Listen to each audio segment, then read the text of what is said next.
Hi, this is Nathan Pierce and welcome to another episode of REDtalks. And this episode I'm coming to you from San Diego, where I've flown down to the F5 Network's International Sales Conference. And the theme of this episode, we're going to talk about something that comes up a lot, and it's the change in operational models from what's referred to as a declarative model and an imperative model. And I've got a special guest with me to help explain this, and it's the same gentleman from our first episode, Hitesh Patel. Hello! And Hitesh Patel's having a bit of an identity crisis this episode, which is why he sounds like Julia Shields. Child. Julia Child. Tell well I know people. So Hitesh, why are you Julia Childs today? Child. I still can't get it right. Acting Julia like a child. Child. There we go. Julia Child. What's the theme of Julia Child and how's that related? Because we're gonna make sandwiches. Of course we are. Okay. Go with it, everyone. Let's see how this runs. So sandwich making. Yeah, sandwich making. It's an imperative process. All right. Help us understand that then, Hitesh, a little better. So we have our ingredients. All right. Or some ingredients. We've Then we're gonna make a bagel. sandwich. We've got peanut butter. More specifically, you're gonna make a sandwich. Okay. Right. I'm making a sandwich. All right. Right. So. What kind of sandwich am I making? I mean, I've got a bagel here, and I guess it's not really a sandwich until I put some stuff on it. Okay. We've got. So what are the steps involved peanut in butter. making the sandwich? Well, I'm gonna put stuff on the bread. Right. Oh wait. Whoa. What are you doing there? I'm opening the peanut butter. So it's harder to get it out without taking the lid off. Okay. So you have to know how to open a jar to make a sandwich, right? This is true. I mean, I guess it would be difficult for someone who'd not opened a jar before. They need to understand the mechanism and the mechanics. Right. And the motor skills of turning this lid. So a small child may not be able to complete this process. I got the link now. Yeah. The cook as well as the name child. Yes, Fantastic. Well, what are you doing? Hang on a minute. What are you doing there? Oh, I hate these things. These always never this succeed. will flummox even the wiliest adults. Oh dear. There we go. Okay. All right.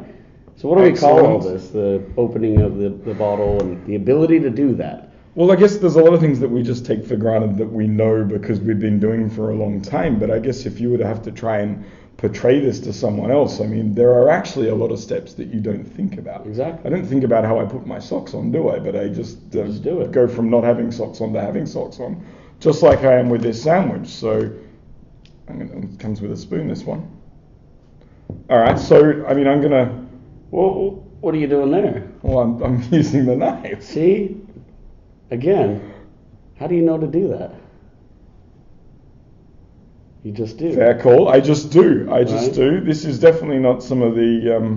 You're also using a plastic knife, and the peanut butter is a little harder than we expected. This definitely takes a little bit of specific domain knowledge, because... Oh, there you go. You said the word. Did I say the right words just then? Yeah, domain-specific knowledge. What we're showing here is that you have domain-specific knowledge in how to make this sandwich. So domain-specific knowledge is the things that you already know before you start the process. Right now, there's quite a bit of domain-specific knowledge of understanding and appreciating the integrity of this knife against this very unspreadable peanut butter. There we go. So this is great. So we went through a couple steps, right? This is a step-by-step process. Let's back it up a bit. We talked about some domain-specific knowledge, which is opening a jar using a knife. We also had some ingredients. We had all this prepared. We didn't talk about how we got these here, but they were set up, and we had a bunch of components to make a sandwich, right? There was a process, I guess. I mean, you have to go to a store to get these things. They don't magically appear. So there was a bit of a plan of even how to get started before we got to making this sandwich. Right. So now we did step one, which is open your stuff, gather your ingredients, all of that. Step two was put some peanut butter on the bagel here, because we couldn't actually find bread, so we have a bagel. And let's complete this process. What do you need to do to complete this process? I mean, it's not much of a sandwich right now, is it? Like, we could probably put a few more things on there. You're no Julia Child. No, let's complete the process. So let's maybe put this on here, right? There we go. Now I have a sandwich. Sandwich made, right? So that's pretty simple. Yeah. Right, but let's introduce some variables. I've got some jam here. People have different preferences and tastes, I guess. So now, yes. But what about this? I like a croissant. And you know what? Here's the other thing. I know this guy. He loves goldfish crackers on his peanut butter sandwich. Now this is becoming a little laborious. I mean, I need to now do a bit now of this. You took the sandwich apart, first of all, and you're I'm undoing the process and going back in. And now you're spreading jam over this. This is much more spreadable. This is a little more conducive to my motor skills and abilities. It looks delicious too now. Okay, all right. So we got our peanut butter and jam bagel. Okay. And you know what? I would like some. Yeah. You know what? I'd like the goldfish on there. I'd like the goldfish. I've heard that this is a thing. Is this the thing? It's a thing. You're not going to make me eat? I'm going to experiment a little bit. Are you going to make me eat this, Julia? Yeah, totally, of course. That's the completion of the process. I'm not looking forward to that. Oh, God, that's too much. One or two. Undo it. Don't put them back in there because now you've got jam and goldfish. We can't have that. Intermingling, and we don't want to mess up the goldfish and the jam. Just one on the sandwich. All right. So we put. Okay, good. All right. So now we have this very bespoke, curated sandwich with jelly and peanut butter and goldfish. Okay. Now, I'll be honest. That's probably not a sandwich for everyone. I'm sure people have their different needs. Exactly. and wants in life. I really don't want to eat this sandwich. Wait. I wanted that on a croissant. Can you start this over? Let's just get rid of this. Pretend this doesn't exist. This is a waste. This is just a waste of resources, right? And now we're going to start over and do the whole thing again. I'm starting to really form a disliking for this, this model of architectural, whatever this is. Yeah, this is sandwich making. But this is what happens every day. So this in real environments. This is linking this back to what this series is actually about, not sandwiches. This is what happens, isn't it? This is what happens. You try and deploy something or implement something or architect something, and you can't just have the generic. There you go. I mean, everything has different requirements and different needs, and this is what we refer to as the imperative process. Imperative process. So the thing here is imperative processes work great when you have a set of components and a defined outcome, and you have one path from your components to that outcome. The problem is when you add options, when you add jam into the mix, when you add goldfish, because every time you do that, you increase exponentially the number of processes that are actually being created, right? Because every time we did this, when I put this here, I'm going to interrupt your sandwich making. We started with this, right? This bagel, and then I introduced this. And if you imagine this as a timeline of the sequence of events, we create forks in this process for every option that we add. Every time we change, we're introducing another fork from that branch, and now it's a person who likes lots of fish. Exactly. So when you get to the end of it, over there on the other side of the table, you have, infinite number of options, but no way to actually get that work done. Now for operations teams, that's a nightmare, isn't it? Because how do you keep up with process when there's all these little finite things, when I have to touch every property and process uniquely and differently, and in my mind have that expertise of each and every one of those things. I mean, I knew a lot of these things before because I've made a couple of sandwiches in my time. But however, what if at one of these points I get asked for something that I didn't know? Exactly. What if I didn't know about goldfish? You didn't? I didn't. Luckily, they were on the desk next to me. You're going to find out, though. No, I'm not at my place. Please no. No, I won't make you do it. Please no. So how do we fix this problem? We've got these so many permutations. That's the word I was looking for.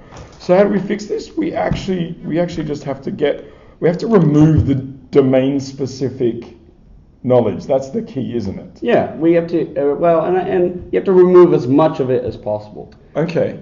You can't remove all of it. Yep. Well, that's Skynet and Terminator 3 Rise of the Machines. I don't think that's reasonable. It's not reasonable. You still have some domain-specific knowledge.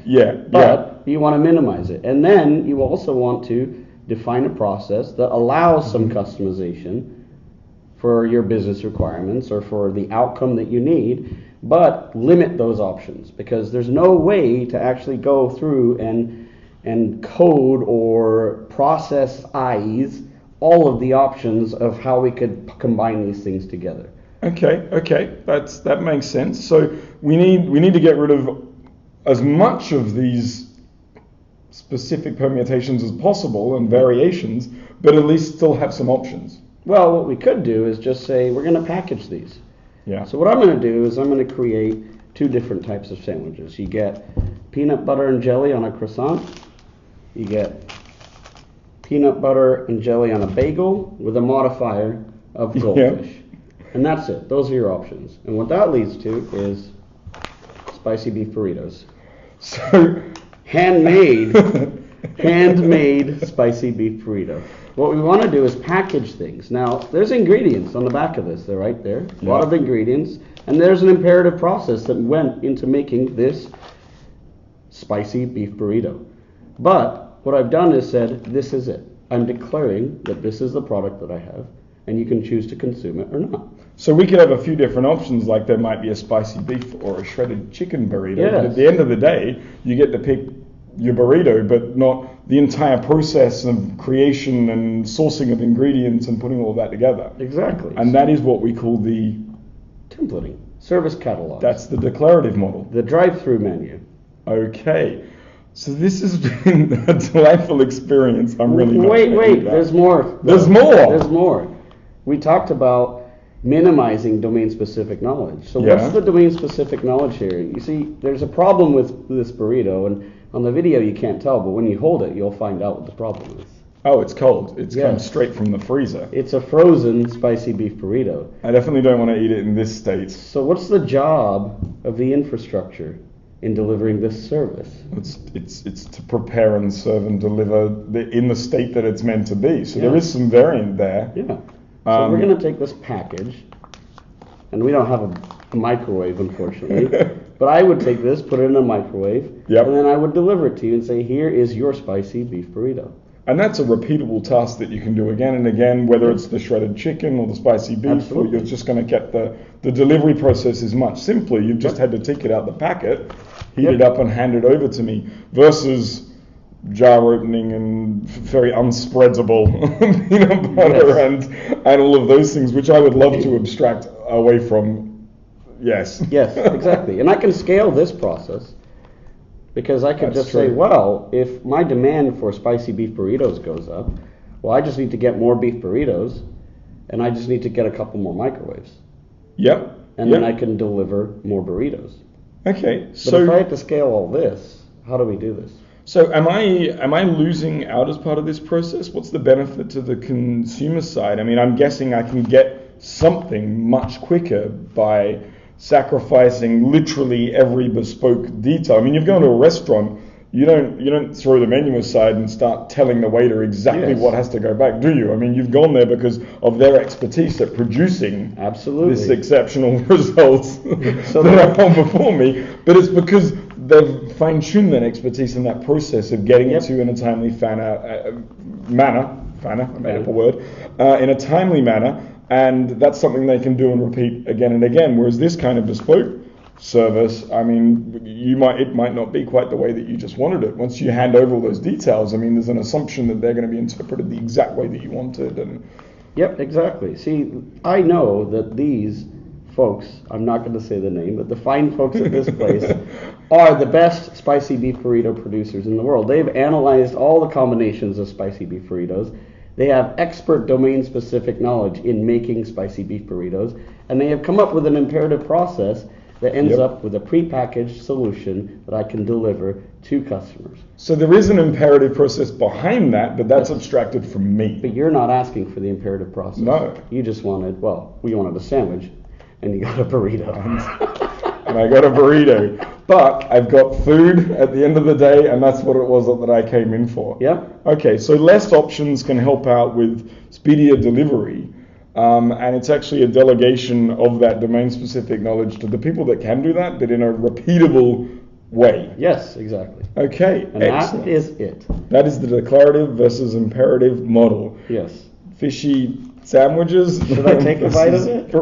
Go. I'm definitely not. I don't even know about this goldfish thing. Please do. Oh, not good. Oh, terrible.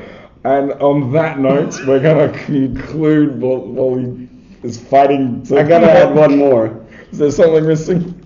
Well, the problem here is this is actually what happens in the real world, because sometimes when you put all the components together and you let a little thing like goldfish come into your peanut butter sandwich, you end up with something that's totally unusable and useless. That's a really good point. And a consumer that's not very happy. Too many options can be really bad. Templated type services, actually, because they're tested and thought out, can be really good. Yes. Okay, excellent. So there we have it, the declarative and imperative model. I don't think you set out to point out that the imperative model was disgusting, but it worked out well that way. Yeah, we definitely need to see more of a shift to this declarative model. It's the kind of ordering fast food sort of thinking. There's a reason it's fast and it's reliable and repeatable and the same every time, because all that domain-specific information's gone from the person doing the construction. Well, I'm going to leave this room and this sandwich because we're in sunny San Diego and I want to be back out there, and it smells a little weird in here now. So, yeah, that concludes another episode of REDtalks. Thanks, Hitesh, for coming along. Great to have you again, buddy. Thanks, buddy. Let's think up craftier ways of explaining more things. Let's go get proper lunch. Let's go get some real lunch. Thanks for listening.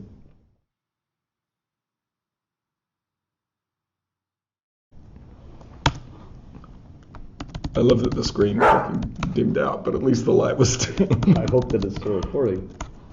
Oh, are you serious? Your caps. Yeah, it's still going.